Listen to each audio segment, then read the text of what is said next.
As we head into a new year, one of the things to watch out for would be India's economic growth. The trajectory is northward, but the challenges are also persistent. So how does 2026 look for India? India's central bank has released an assessment, that's the RBI or the Reserve Bank of India. It has released its latest State of the Economy report and it offers some valuable insights. We'll start with the big numbers. The growth rate remains strong. The RBI has highlighted the latest GDP numbers from July to September. India grew at 8.2%, which is the fastest pace of growth in 6 quarters. India remains among the world's fastest growing major economies. What's more encouraging is the fact that this growth is not driven by exports or government spending. The growth is not driven by exports or government spending. India's growth is driven by its people who are spending more and its businesses that are ramping up investments. In other words, private consumption is a key growth driver, especially in rural India.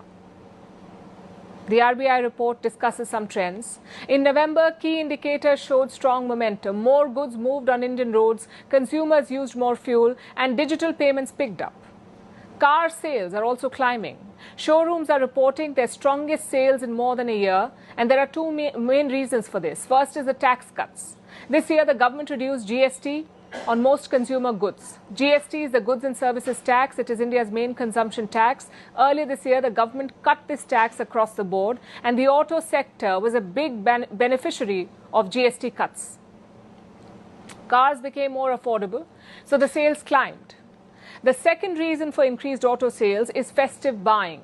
The wedding season and the holiday demand boosted purchases, but this trend is not limited to automobiles. Overall, consumption is driving growth across sectors. And that's the assessment of the RBI.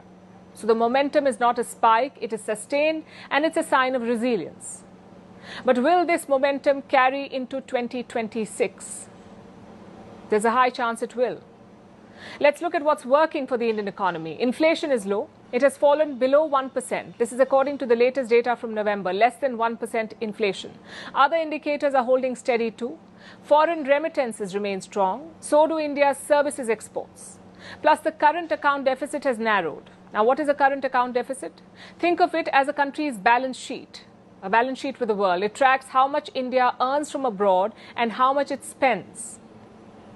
When spending is higher than earning, there is a deficit. Now, India has been running a deficit for a while, but in the month of November, this deficit narrowed. It fell to $12.3 billion. All these positive indicators led to an interest rate cut.